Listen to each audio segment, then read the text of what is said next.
살롬, 하나님의 평강이 여러분의 삶에 가득하기를 기도합니다. 오늘 우리는 신약 성경의 유일한 역사서이자 예수 그리스도께서 승천하신 이후 성령의 시대가 어떻게 시작되었는지를 생생하게 기록한 책, 바로 사도행전의 문을 엽니다. 이 책은 교회의 탄생 기록이며 복음이 어떻게 예루살렘을 넘어온 세상으로 퍼져나갔는지에 대한 위대한 여정의 기록입니다. 이 귀한 말씀을 더 많은 이들과 나누기 원하신다면 구독과 좋아요를 통해 이 채널을 지지해 주십시오. 여러분의 작은 행동이 복음의 통로가 될 것입니다. 주님의 이름으로 축복합니다. 사도행전은 총 28장으로 이루어져 있습니다. 이 책은 누가복음의 후속편으로 저자는 의사 누가입니다. 누가는 예수님의 12제자 중 한 명은 아니었지만 훗날 사도 바울의 전도 여행에 동행하며 초대 교회의 역사를 가장 가까이에서 목격하고 세밀하게 기록한 인물입니다.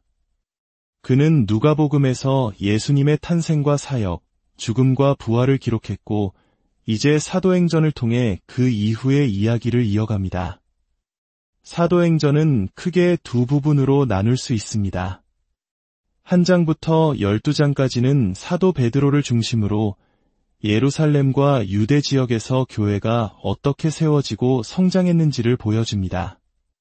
그리고 13장부터 마지막 28장까지는 사도 바울을 중심으로 복음이 이방세계, 즉 땅끝까지 어떻게 전파되었는지를 그리고 있습니다. 자, 그럼 이제 사도행전 한 장으로 들어가 보겠습니다. 누가는 데오빌로라는 인물에게 이 글을 씁니다. 데오빌로는 누가복음의 수신자이기도 했죠. 그는 상당한 지위와 재력을 가진 인물로 기독교 신앙에 깊은 관심을 가졌던 것으로 보입니다. 누가는 먼저 쓴 글, 즉 누가복음에서 예수님의 행적과 가르침, 그리고 승천까지의 일을 기록했다고 밝힙니다. 예수님께서는 부활하신 후 바로 하늘로 올라가신 것이 아니었습니다. 무려 40일 동안 제자들과 함께 계시며 하나님 나라의 일을 가르치셨습니다. 그리고 제자들에게 아주 중요한 명령을 내리십니다. 예루살렘을 떠나지 말고 내게서 들은 바 아버지께서 약속하신 것을 기다리라. 그 약속이란 바로 성령이었습니다. 5절에서 예수님은 말씀하십니다. 요한은 물로 세례를 베풀었으나 너희는 몇 날이 못되어 성령으로 세례를 받으리라. 구약시대에도 성령은 존재했지만 주로 왕이나 선지자 같은 특별한 사람들에게 한시적으로 임했습니다. 하지만 이제는 예수님을 믿고 따르는 모든 이들에게 성령이 내주하시는 새로운 시대가 열릴 것을 예고하신 것입니다. 그러나 제자들은 여전히 영적인 하나님 나라보다는 정치적인 해방에 더 관심이 많았습니다. 그들은 주께서 이스라엘 나라를 회복하심이 이때입니까? 라고 묻습니다. 로마의 압제에서 벗어나 다윗 왕국과 같은 영광을 되찾게 될 날을 고대했던 것입니다. 예수님께서는 단호하게 말씀하십니다. 때와 시기는 아버지께서 자기의 권한에 두셨으니 너희가 알바 아니요. 그리고 사도행전 전체의 주제와도 같은 위대한 약속을 주십니다. 한 장 8절의 말씀입니다. 오직 성령이 너희에게 임하시면 너희가 권능을 받고 예루살렘과 온 유대와 사마리아와 땅끝까지 이르러 내 증인이 되리라. 이 말씀은 사도행전의 전개 순서를 그대로 보여주는 청사진과도 같습니다. 복음은 예루살렘에서 시작되어 유대 전역으로 당시 유대인들이 경멸하던 사마리아로 그리고 마침내 온 세상으로 퍼져나갈 것이었습니다. 이 말씀을 마치시고 예수님은 제자들이 보는 앞에서 하늘로 올라가셨고 구름에 가려 보이지 않게 되었습니다. 제자들이 넋을 잃고 하늘만 쳐다보고 있을 때 흰옷 입은 두 천사가 나타나 말합니다. 갈릴리 사람들아, 어찌하여 서서 하늘을 쳐다보느냐? 너희 가운데서 하늘로 올려지신 이 예수는 하늘로 가심을 본 그대로 오시리라. 이 약속을 붙잡고 제자들은 예루살렘의 한 다락방에 모여 기도에 힘씁니다. 11명의 사도와 예수님의 어머니 마리아를 비롯한 약 120명의 성도들이 한마음으로 성령을 기다리며 기도했습니다. 이때 베드로는 가룟 유다의 배신과 죽음이 이미 구약 시편에 예언된 일임을 설명하며 그의 자리를 대신할 새로운 사도를 세울 것을 제안합니다. 시편에는 그의 거처를 황폐하게 하시며 그의 직분을 타인이 차지하게 하소서라는 말씀이 있었기 때문입니다. 이에 2명의 후보를 세우고 제비를 뽑아 마띠아를 선택했고 이로써 12사도의 수가 다시 채워지게 됩니다. 그리고 마침내 2장, 교회가 탄생하는 위대한 오순절 날이 밝았습니다. 120명의 성도들이 한 곳에 모여 기도하고 있을 때 갑자기 하늘로부터 급하고 강한 바람 같은 소리가 온 집에 가득했습니다. 그리고 마치 불의 혀처럼 갈라지는 것들이 각 사람 위에 하나씩 임하였습니다. 그들이 모두 성령의 충만함을 받고 성령이 말하게 하심을 따라 다른 언어들로 말하기 시작했습니다. 이것이 바로 방언의 시작이었습니다. 당시는 오순절 명절을 지키기 위해 전 세계에 흩어져 살던 유대인들, 즉 디아스포라들이 예루살렘에 모여있던 때였습니다. 그들은 각기 다른 지역의 언어를 사용하고 있었는데 갈릴리 출신의 배운 것 없는 어부들이 자신들의 고향말로 하나님의 큰 일을 이야기하는 것을 듣고는 소스라치게 놀랐습니다. 어떤 이들은 저들이 새 술에 취했다고 조롱하기도 했습니다. 유대 시간으로 제3시, 즉 오늘날의 오전 9시부터 술에 취했을 리가 없었음에도 말입니다. 그때 베드로가 일어섰습니다. 예수님을 3번이나 부인했던 겁쟁이 베드로는 더 이상 그곳에 없었습니다. 성령으로 충만해진 그는 담대하게 외치기 시작했습니다. 그는 이 놀라운 현상이 약 800년 전 요엘 선지자가 예언했던 일의 성취라고 선포합니다. 하나님이 말씀하시기를 말세에 내가 내 영을 모든 육체에 부어 주리니 너희의 자녀들은 예언할 것이요 너희의 젊은이들은 환상을 보고 너희의 늙은이들은 꿈을 꾸리라. 베드로는 설교를 통해 군중들이 십자가에 못 박은 예수가 바로 하나님께서 살리시고 주와 그리스도가 되게 하신 분임을 증언했습니다. 그는 다윗의 시편을 인용하며 다윗이 예언한 썩음을 당하지 않을 거룩한 자가 바로 부활하신 예수 그리스도임을 논증했습니다. 그의 설교를 들은 사람들은 마음에 찔림을 받아 형제들아 우리가 어찌할꼬? 하고 부르짖었습니다. 베드로는 답합니다. 너희가 회개하여 각각 예수 그리스도의 이름으로 세례를 받고 죄 사함을 받으라. 그리하면 성령의 선물을 받으리니 회개란 단순히 잘못을 뉘우치는 것을 넘어 자기중심적인 죄의 길에서 180도 돌이켜 예수 그리스도를 따르는 순종의 삶으로 나아가는 것입니다. 이날 베드로의 설교를 듣고 회개하며 세례를 받은 사람의 수가 3,000명이나 되었습니다. 이것이 바로 교회의 공식적인 시작이었습니다. 세 장에서는 놀라운 기적이 일어납니다.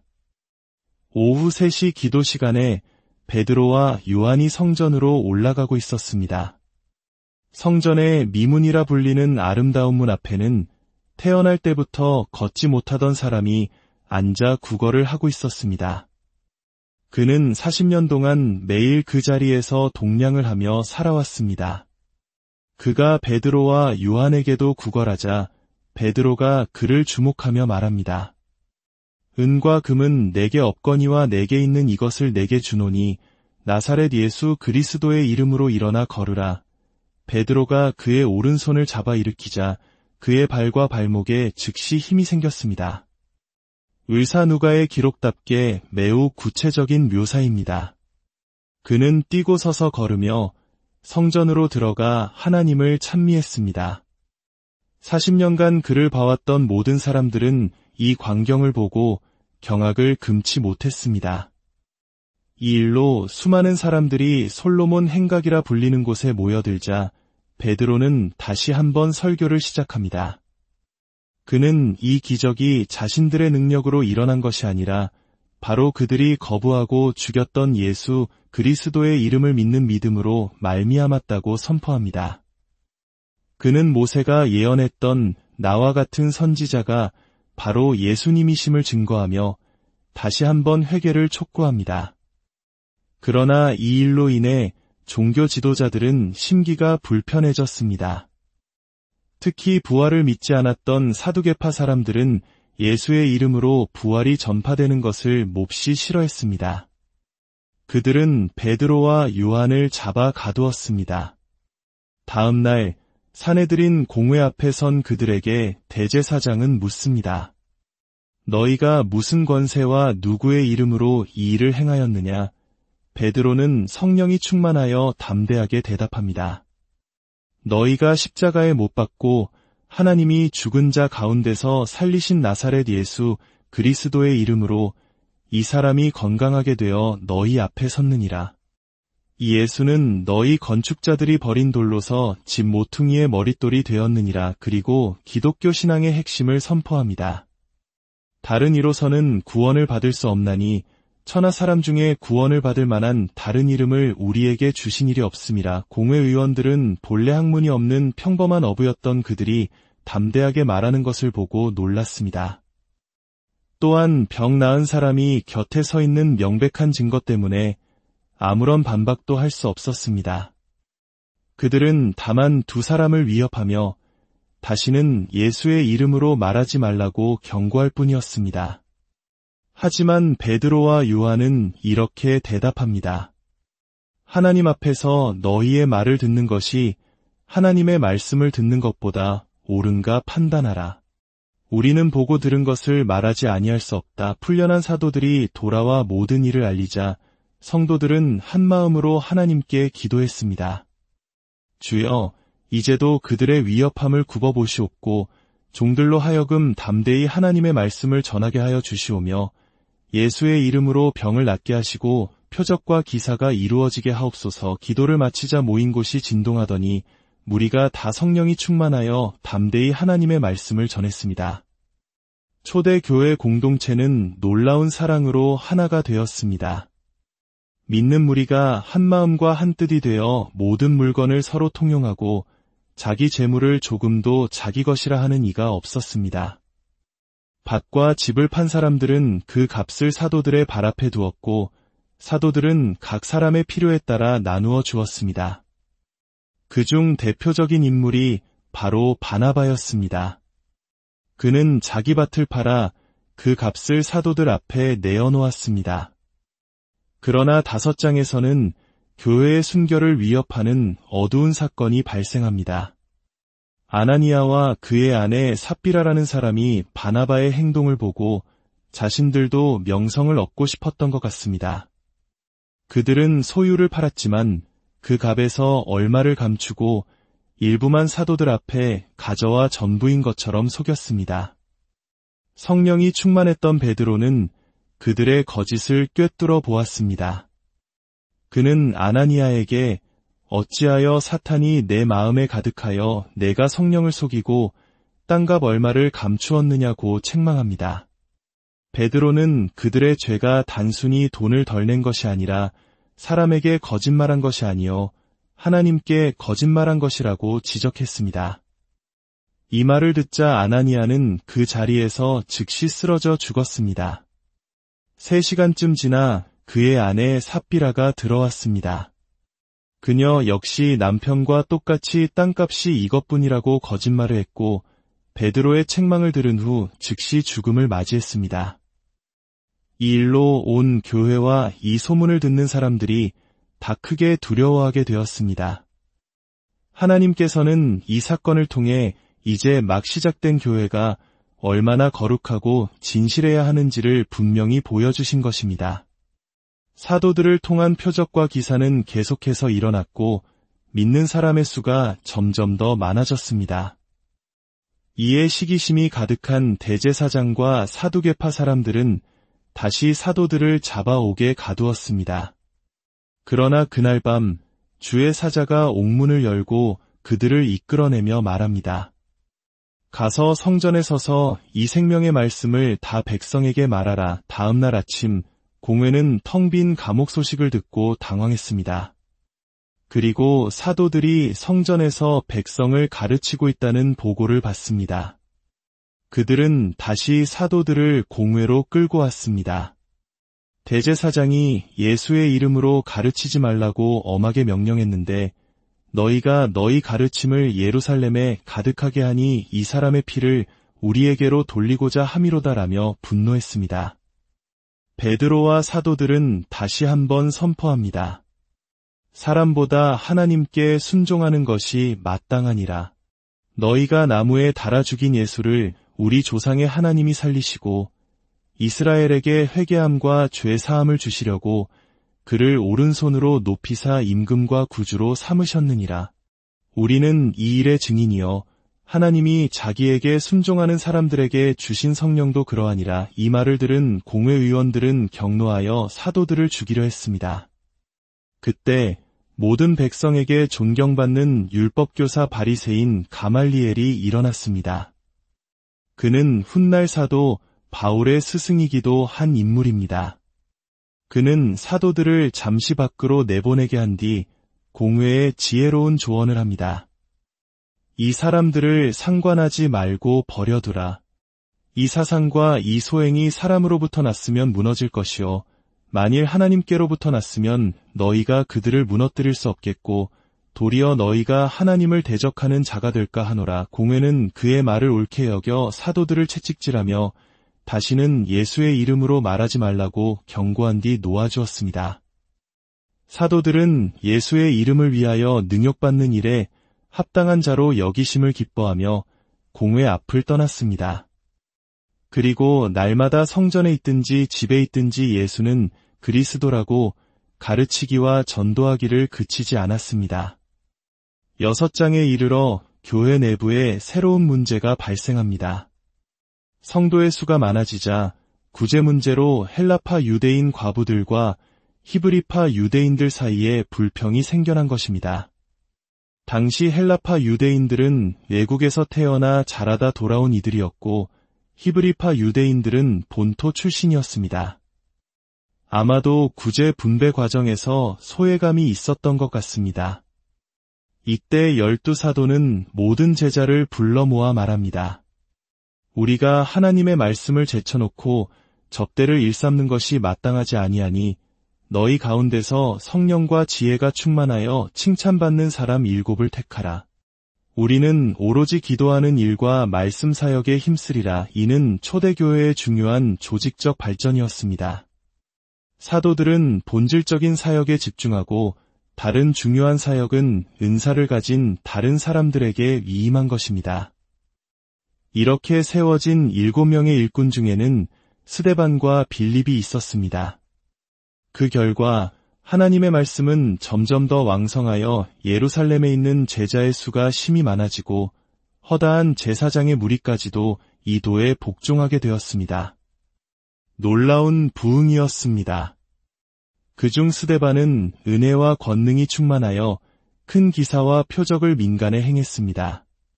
그는 여러 해당에서 온 사람들과 논쟁을 벌였는데 스데반이 지혜와 성령으로 말함을 그들이 능히 당하지 못했습니다. 그러자 그들은 사람들을 매수하여 거짓 증인을 세웁니다. 이 사람이 모세와 하나님을 모독하는 말을 하는 것을 우리가 들었노라. 그들은 스데반을 공회로 끌고 갔습니다. 거짓 증인들은 스데반이 거룩한 성전과 율법을 거슬러 말하고 나사렛 예수가 이 성전을 헐고 모세의 율법을 고칠 것이라고 했다고 모함했습니다. 공회에 앉은 사람들이 다 스데반을 주목하여 보니 그의 얼굴은 천사의 얼굴과 같았습니다. 7장은 스데반의 길고 장엄한 설교로 채워져 있습니다. 그는 아브라함부터 시작하여 이삭, 야곱, 요셉, 모세, 다윗, 솔로몬에 이르기까지 이스라엘의 역사를 꿰뚫으며 이스라엘 백성이 끊임없이 하나님께서 보내신 선지자들을 박해하고 거역해왔음을 지적합니다. 그리고 마침내 의인이신 예수 그리스도를 잡아주고 살인한 자가 바로 너희들이라고 담대하게 외칩니다. 그의 설교를 들은 사람들은 마음에 찔려 그를 향하여 이를 갈았습니다. 그러나 스데반은 성령이 충만하여 하늘을 우러러 주목하여 하나님의 영광과 및 예수께서 하나님 우편에 서신 것을 보고 말합니다. 보라, 하늘이 열리고 인자가 하나님 우편에 서신 것을 보노라. 이 말을 들은 무리는 큰 소리를 지르며 귀를 막고 일제히 그에게 달려들어 성 밖으로 내치고 돌로 쳤습니다. 증인들이 옷을 벗어 사울이라 하는 청년의 발 앞에 두었습니다. 스데반은 돌에 맞으면서도 부르짖었습니다. 주 예수여, 내 영혼을 받으시옵소서. 그리고 무릎을 꿇고 크게 불러 외칩니다. 주여, 이 죄를 그들에게 돌리지 마옵소서. 이 말을 하고 그는 잠들었습니다. 그는 초대교회의 첫 순교자가 되었습니다. 스데반의 순교는 예루살렘 교회에 대한 큰 박해의 시작이었습니다. 사울은 교회를 잔멸할새 각 집에 들어가 남녀를 끌어다가 옥에 넘겼습니다. 이 박해로 인해 사도 외의 성도들은 유대와 사마리아 모든 땅으로 흩어졌습니다. 그러나 아이러니컬하게도 이 흩어짐은 복음이 예루살렘의 경계를 넘어 확산되는 계기가 되었습니다. 흩어진 사람들은 두루 다니며 복음의 말씀을 전했습니다. 7 집사 중 한 사람이었던 빌립은 사마리아 성에 내려가 그리스도를 전파했습니다. 유대인들이 상종하지 않던 사마리아 땅에 복음이 전해진 것입니다.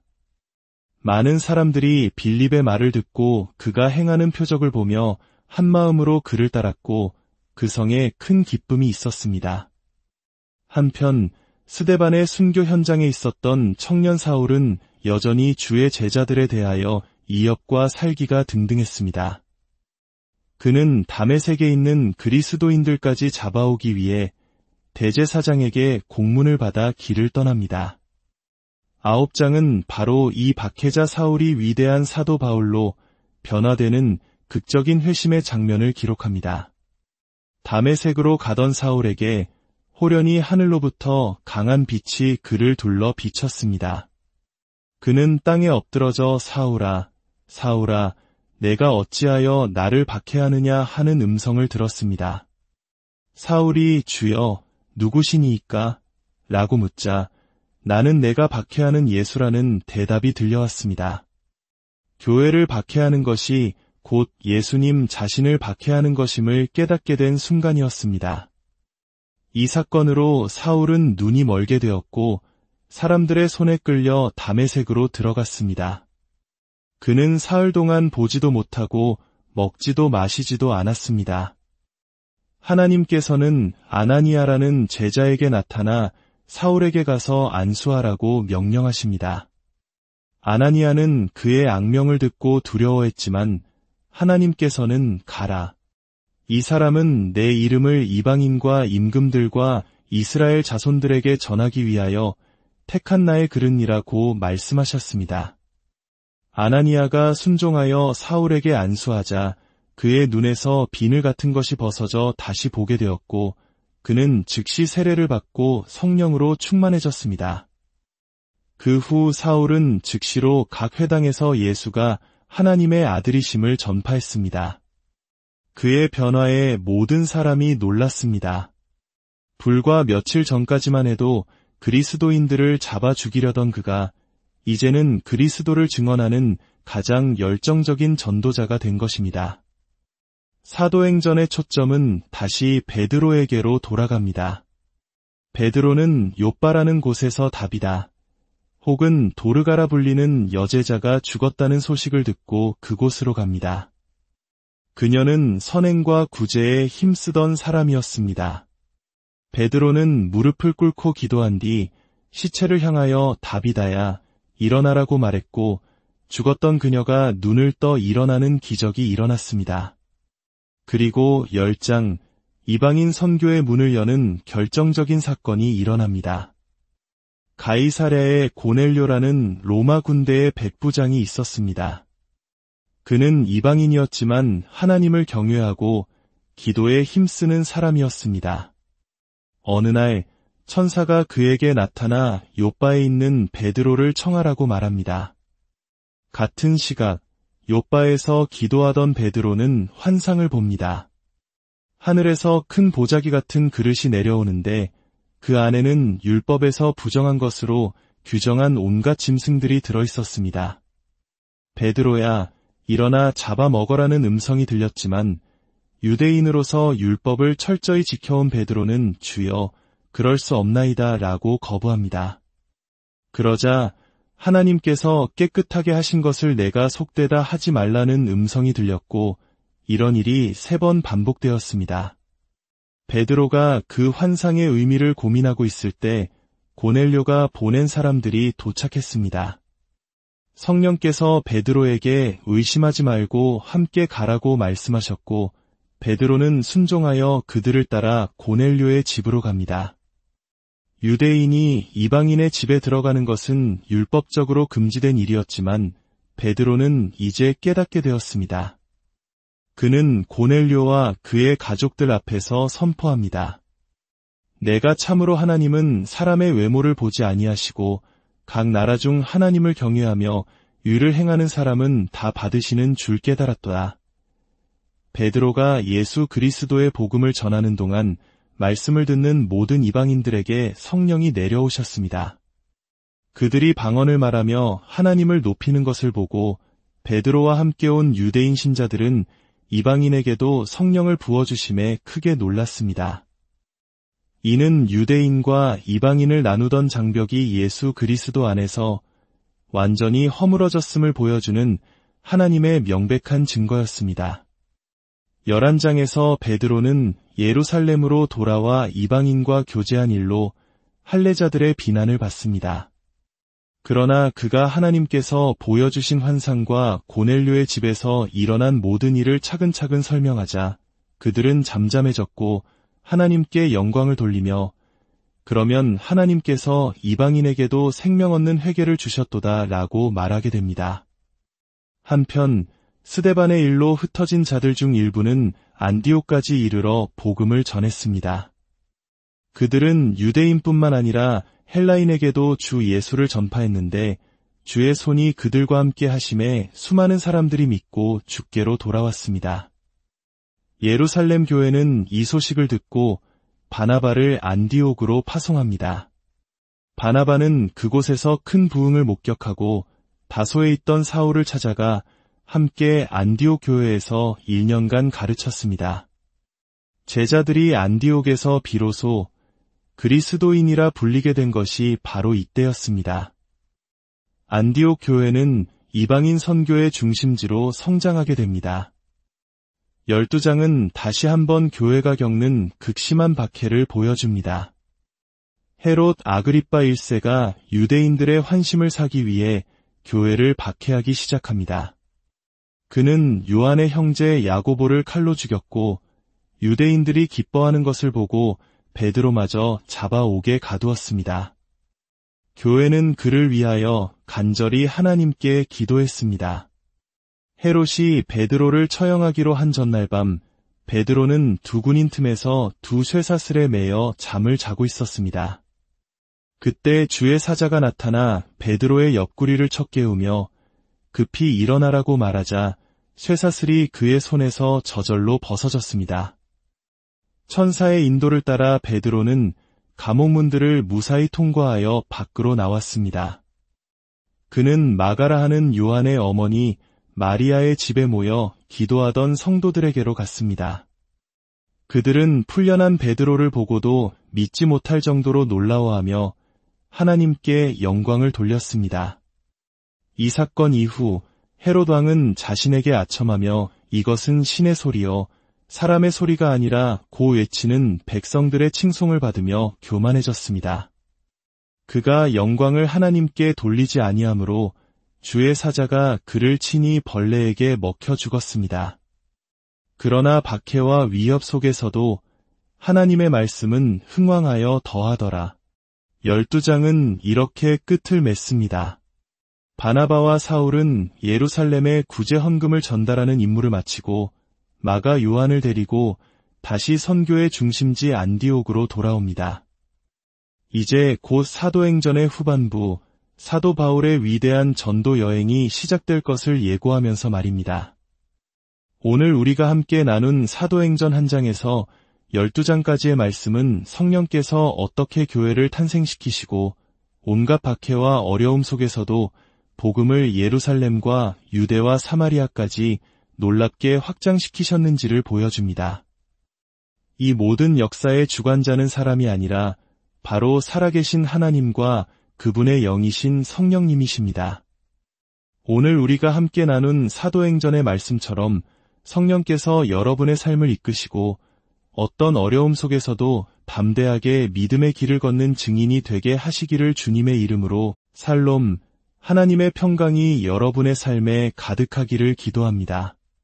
오늘 우리는 신약 성경의 유일한 역사서이자 예수 그리스도께서 승천하신 이후 성령의 시대가 어떻게 시작되었는지를 생생하게 기록한 책, 바로 사도행전의 문을 엽니다. 이 책은 교회의 탄생 기록이며 복음이 어떻게 예루살렘을 넘어온 세상으로 퍼져나갔는지에 대한 위대한 여정의 기록입니다. 이 귀한 말씀을 더 많은 이들과 나누기 원하신다면 구독과 좋아요를 통해 이 채널을 지지해 주십시오. 여러분의 작은 행동이 복음의 통로가 될 것입니다. 주님의 이름으로 축복합니다. 사도행전은 총 28장으로 이루어져 있습니다. 이 책은 누가복음의 후속편으로 저자는 의사 누가입니다. 누가는 예수님의 12제자 중 한 명은 아니었지만 훗날 사도 바울의 전도 여행에 동행하며 초대교회의 역사를 가장 가까이에서 목격하고 세밀하게 기록한 인물입니다. 그는 누가복음에서 예수님의 탄생과 사역, 죽음과 부활을 기록했고 이제 사도행전을 통해 그 이후의 이야기를 이어갑니다. 사도행전은 크게 두 부분으로 나눌 수 있습니다. 한 장부터 12장까지는 사도 베드로를 중심으로 예루살렘과 유대 지역에서 교회가 어떻게 세워지고 성장했는지를 보여줍니다. 그리고 13장부터 마지막 28장까지는 사도 바울을 중심으로 복음이 이방세계, 즉 땅끝까지 어떻게 전파되었는지를 그리고 있습니다. 자, 그럼 이제 사도행전 한 장으로 들어가 보겠습니다. 누가는 데오빌로라는 인물에게 이 글을 씁니다. 데오빌로는 누가복음의 수신자이기도 했죠. 그는 상당한 지위와 재력을 가진 인물로 기독교 신앙에 깊은 관심을 가졌던 것으로 보입니다. 누가는 먼저 쓴 글, 즉 누가복음에서 예수님의 행적과 가르침, 그리고 승천까지의 일을 기록했다고 밝힙니다. 예수님께서는 부활하신 후 바로 하늘로 올라가신 것이 아니었습니다. 무려 40일 동안 제자들과 함께 계시며 하나님 나라의 일을 가르치셨습니다. 그리고 제자들에게 아주 중요한 명령을 내리십니다. 예루살렘을 떠나지 말고 내게서 들은 바 아버지께서 약속하신 것을 기다리라. 그 약속이란 바로 성령이었습니다. 5절에서 예수님은 말씀하십니다. 요한은 물로 세례를 베풀었으나 너희는 몇 날이 못되어 성령으로 세례를 받으리라. 구약시대에도 성령은 존재했지만 주로 왕이나 선지자 같은 특별한 사람들에게 한시적으로 임했습니다. 하지만 이제는 예수님을 믿고 따르는 모든 이들에게 성령이 내주하시는 새로운 시대가 열릴 것을 예고하신 것입니다. 그러나 제자들은 여전히 영적인 하나님 나라보다는 정치적인 해방에 더 관심이 많았습니다. 그들은 주께서 이스라엘 나라를 회복하심이 이때입니까? 라고 묻습니다. 로마의 압제에서 벗어나 다윗 왕국과 같은 영광을 되찾게 될 날을 고대했던 것입니다. 예수님께서는 단호하게 말씀하십니다. 때와 시기는 아버지께서 자기의 권한에 두셨으니 너희가 알바 아니요. 그리고 사도행전 전체의 주제와도 같은 위대한 약속을 주십니다. 한 장 8절의 말씀입니다. 오직 성령이 너희에게 임하시면 너희가 권능을 받고 예루살렘과 온 유대와 사마리아와 땅끝까지 이르러 내 증인이 되리라. 이 말씀은 사도행전의 전개 순서를 그대로 보여주는 청사진과도 같습니다. 복음은 예루살렘에서 시작되어 유대 전역으로 당시 유대인들이 경멸하던 사마리아로 그리고 마침내 온 세상으로 퍼져나갈 것이었습니다. 이 말씀을 마치시고 예수님은 제자들이 보는 앞에서 하늘로 올라가셨고 구름에 가려 보이지 않게 되었습니다. 제자들이 넋을 잃고 하늘만 쳐다보고 있을 때 흰옷 입은 두 천사가 나타나 말합니다. 갈릴리 사람들아, 어찌하여 서서 하늘을 쳐다보느냐? 너희 가운데서 하늘로 올려지신 이 예수는 하늘로 가심을 본 그대로 오시리라. 이 약속을 붙잡고 제자들은 예루살렘의 한 다락방에 모여 기도에 힘씁니다.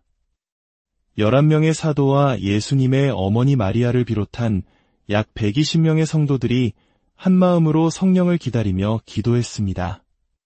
이때 베드로는 가룟 유다의 배신과 죽음이 이미 구약 시편에 예언된 일임을 설명하며 그의 자리를 대신할 새로운 사도를 세울 것을 제안합니다.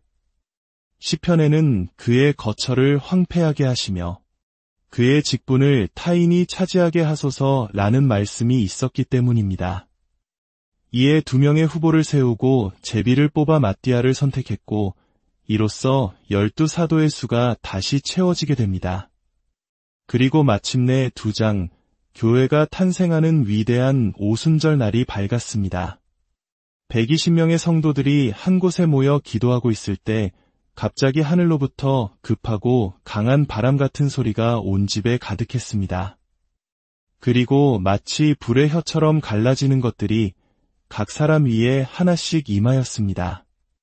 그들이 모두 성령의 충만함을 받고 성령이 말하게 하심을 따라 다른 언어들로 말하기 시작했습니다. 이것이 바로 방언의 시작이었습니다. 당시는 오순절 명절을 지키기 위해 전 세계에 흩어져 살던 유대인들, 즉 디아스포라들이 예루살렘에 모여있던 때였습니다.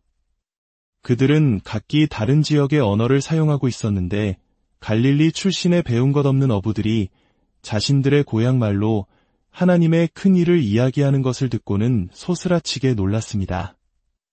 어떤 이들은 저들이 새 술에 취했다고 조롱하기도 했습니다.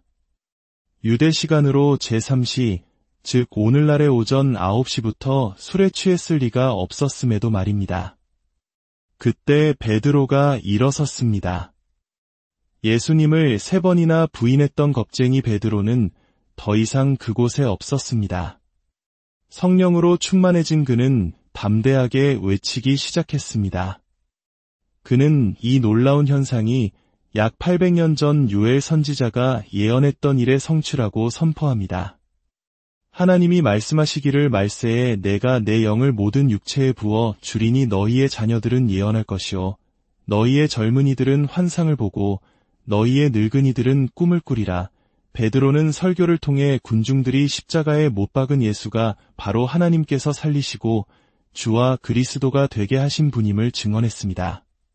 그는 다윗의 시편을 인용하며 다윗이 예언한 썩음을 당하지 않을 거룩한 자가 바로 부활하신 예수 그리스도임을 논증했습니다.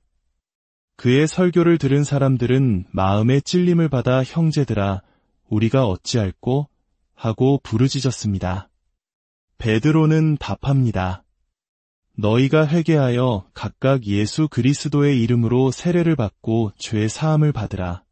그리하면 성령의 선물을 받으리니 회개란 단순히 잘못을 뉘우치는 것을 넘어 자기중심적인 죄의 길에서 180도 돌이켜 예수 그리스도를 따르는 순종의 삶으로 나아가는 것입니다.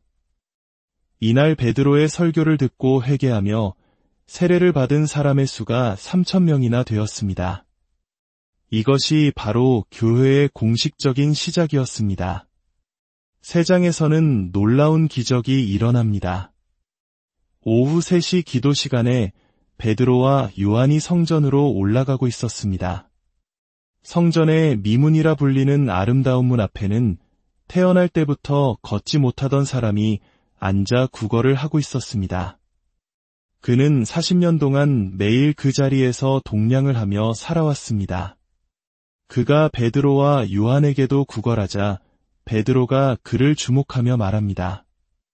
은과 금은 내게 없거니와 내게 있는 이것을 내게 주노니 나사렛 예수 그리스도의 이름으로 일어나 걸으라. 베드로가 그의 오른손을 잡아 일으키자 그의 발과 발목에 즉시 힘이 생겼습니다. 의사 누가의 기록답게 매우 구체적인 묘사입니다.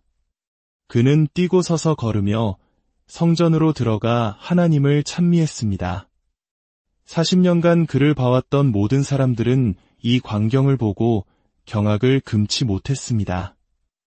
이 일로 수많은 사람들이 솔로몬 행각이라 불리는 곳에 모여들자 베드로는 다시 한번 설교를 시작합니다. 그는 이 기적이 자신들의 능력으로 일어난 것이 아니라 바로 그들이 거부하고 죽였던 예수 그리스도의 이름을 믿는 믿음으로 말미암았다고 선포합니다.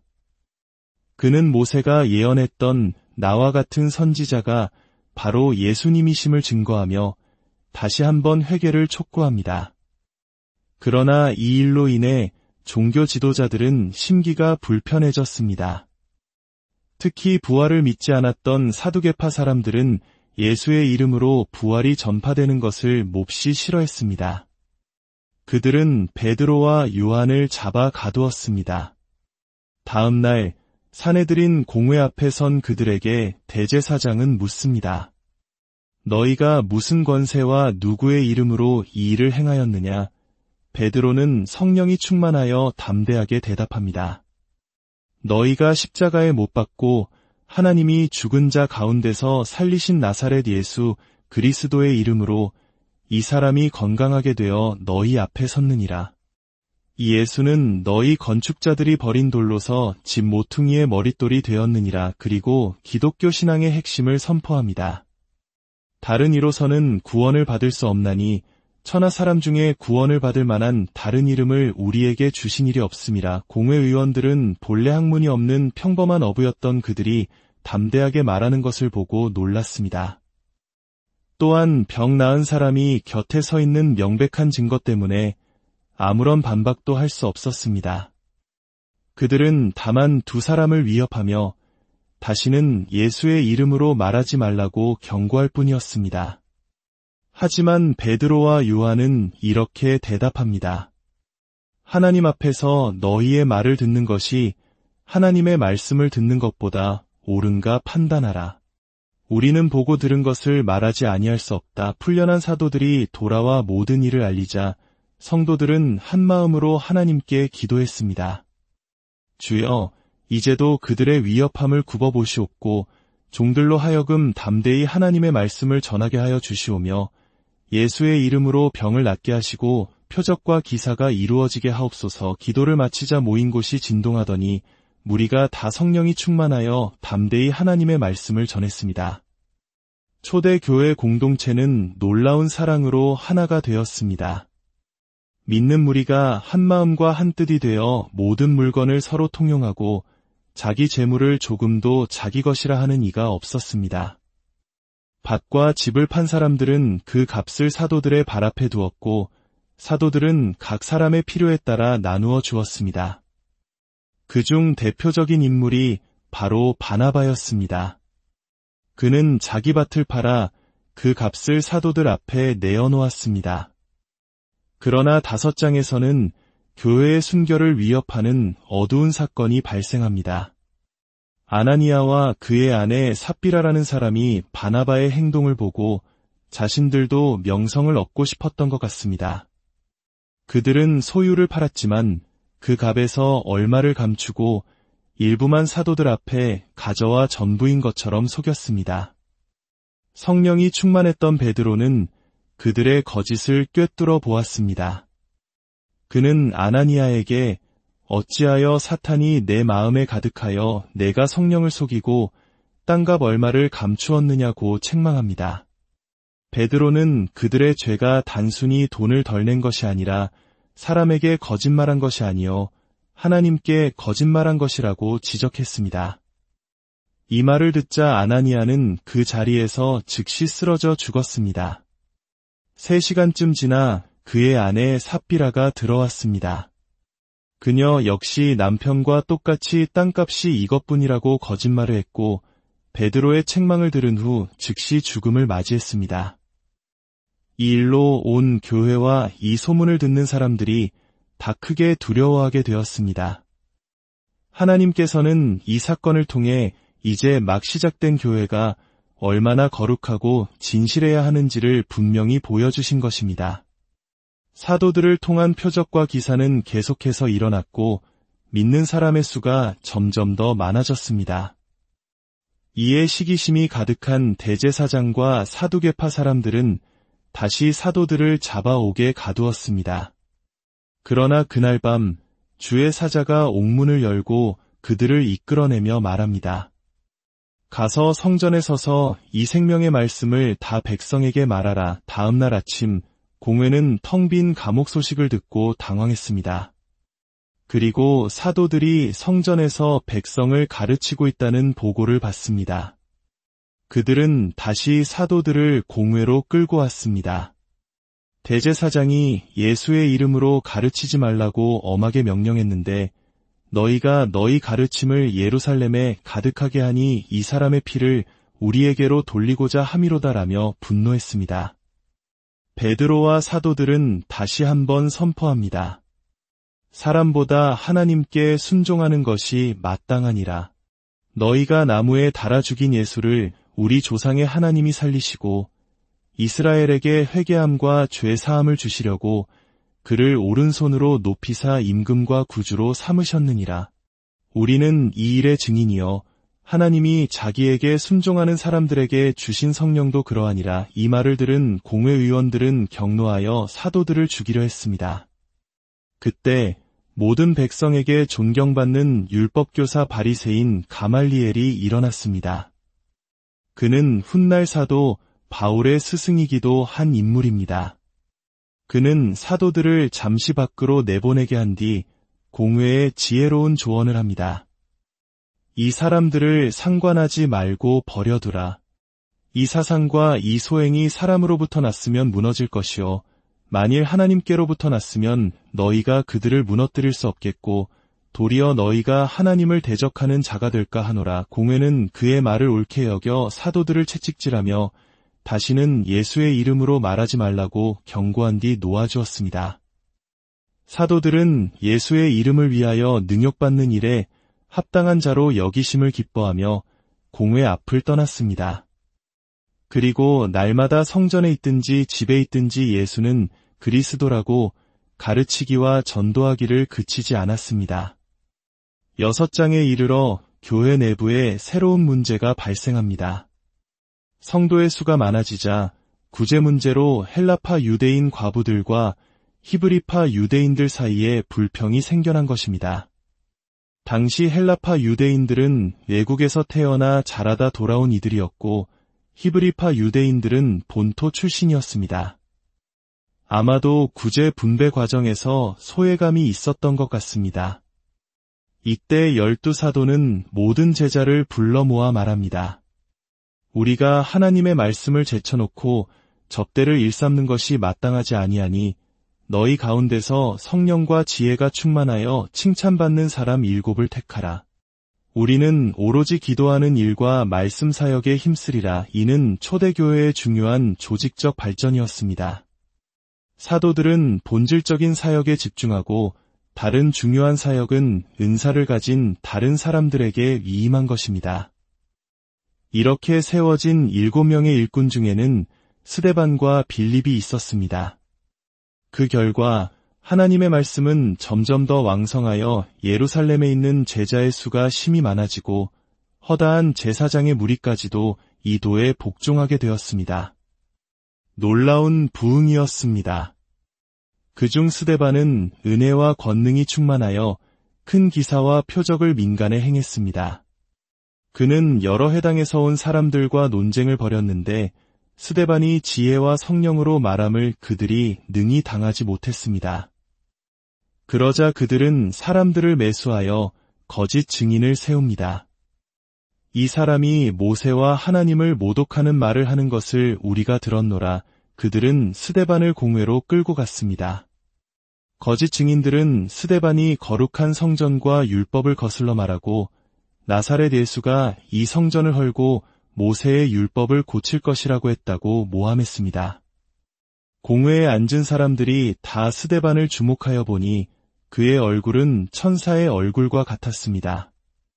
7장은 스데반의 길고 장엄한 설교로 채워져 있습니다.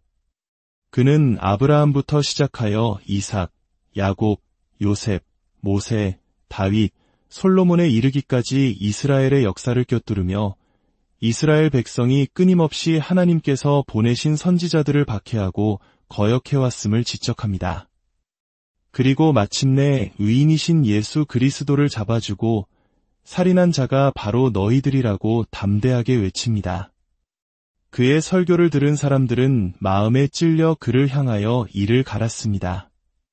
그러나 스데반은 성령이 충만하여 하늘을 우러러 주목하여 하나님의 영광과 및 예수께서 하나님 우편에 서신 것을 보고 말합니다. 보라, 하늘이 열리고 인자가 하나님 우편에 서신 것을 보노라. 이 말을 들은 무리는 큰 소리를 지르며 귀를 막고 일제히 그에게 달려들어 성 밖으로 내치고 돌로 쳤습니다. 증인들이 옷을 벗어 사울이라 하는 청년의 발 앞에 두었습니다. 스데반은 돌에 맞으면서도 부르짖었습니다. 주 예수여, 내 영혼을 받으시옵소서. 그리고 무릎을 꿇고 크게 불러 외칩니다. 주여, 이 죄를 그들에게 돌리지 마옵소서. 이 말을 하고 그는 잠들었습니다.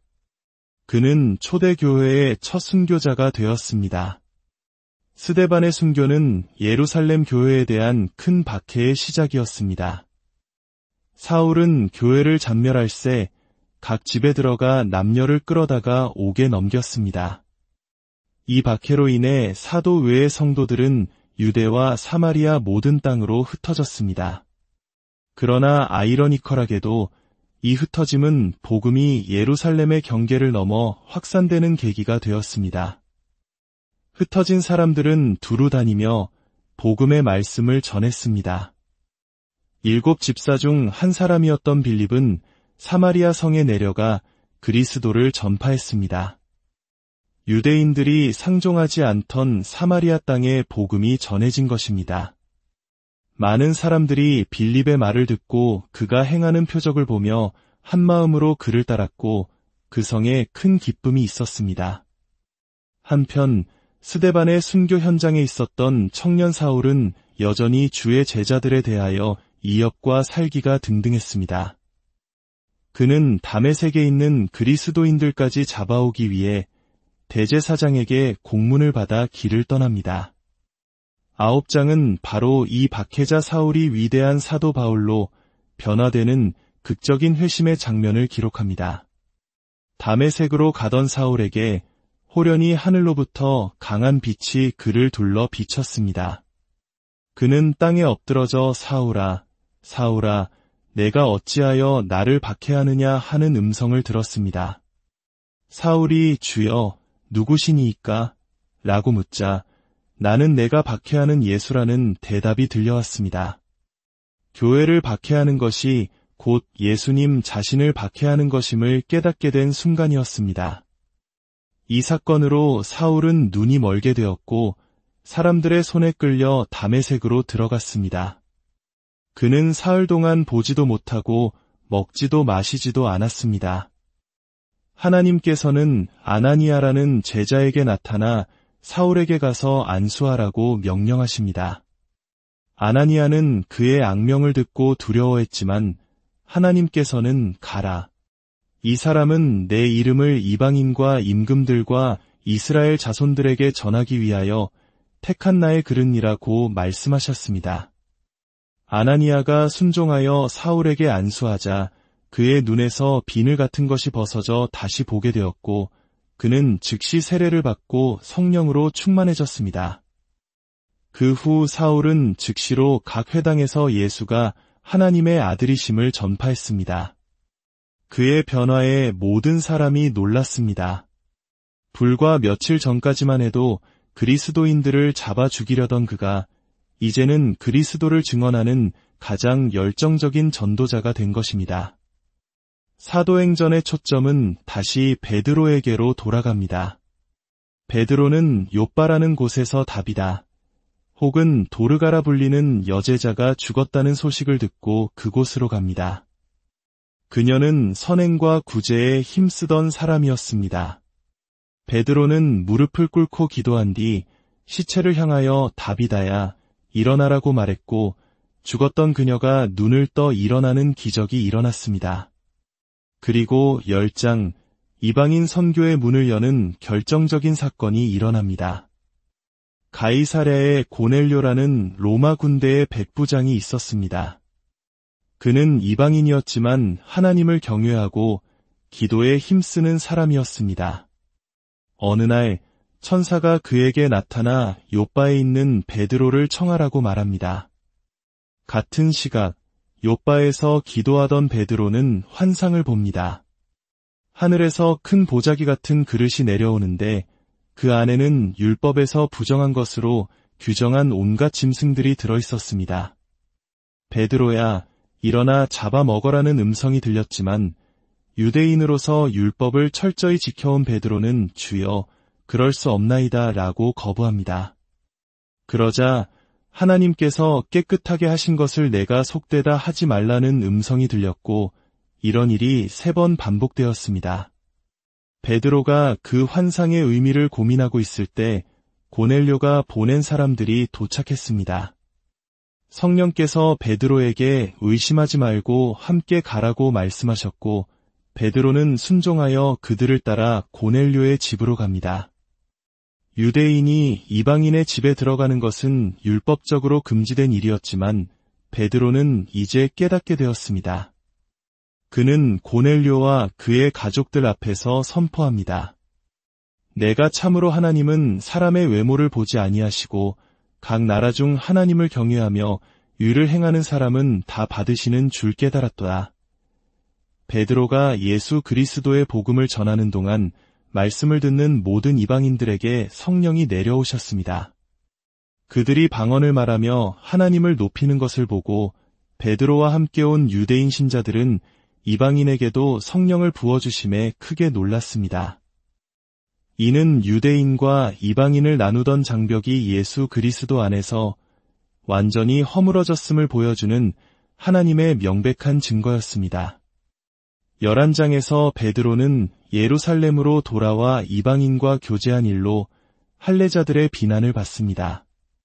그러나 그가 하나님께서 보여주신 환상과 고넬료의 집에서 일어난 모든 일을 차근차근 설명하자 그들은 잠잠해졌고 하나님께 영광을 돌리며 그러면 하나님께서 이방인에게도 생명 얻는 회개를 주셨도다 라고 말하게 됩니다. 한편 스데반의 일로 흩어진 자들 중 일부는 안디옥까지 이르러 복음을 전했습니다. 그들은 유대인뿐만 아니라 헬라인에게도 주 예수를 전파했는데 주의 손이 그들과 함께 하심에 수많은 사람들이 믿고 주께로 돌아왔습니다. 예루살렘 교회는 이 소식을 듣고 바나바를 안디옥으로 파송합니다.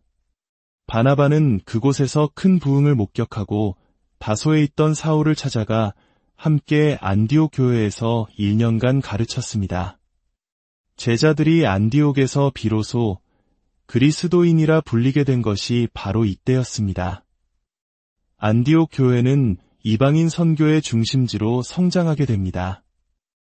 12장은 다시 한번 교회가 겪는 극심한 박해를 보여줍니다. 헤롯 아그리빠 1세가 유대인들의 환심을 사기 위해 교회를 박해하기 시작합니다. 그는 요한의 형제 야고보를 칼로 죽였고 유대인들이 기뻐하는 것을 보고 베드로마저 잡아오게 가두었습니다. 교회는 그를 위하여 간절히 하나님께 기도했습니다. 헤롯이 베드로를 처형하기로 한 전날 밤 베드로는 두 군인 틈에서 두 쇠사슬에 매여 잠을 자고 있었습니다. 그때 주의 사자가 나타나 베드로의 옆구리를 쳐 깨우며 급히 일어나라고 말하자 쇠사슬이 그의 손에서 저절로 벗어졌습니다. 천사의 인도를 따라 베드로는 감옥문들을 무사히 통과하여 밖으로 나왔습니다. 그는 마가라 하는 요한의 어머니 마리아의 집에 모여 기도하던 성도들에게로 갔습니다. 그들은 풀려난 베드로를 보고도 믿지 못할 정도로 놀라워하며 하나님께 영광을 돌렸습니다. 이 사건 이후 헤롯 왕은 자신에게 아첨하며 이것은 신의 소리요 사람의 소리가 아니라 고 외치는 백성들의 칭송을 받으며 교만해졌습니다. 그가 영광을 하나님께 돌리지 아니하므로 주의 사자가 그를 친히 벌레에게 먹혀 죽었습니다. 그러나 박해와 위협 속에서도 하나님의 말씀은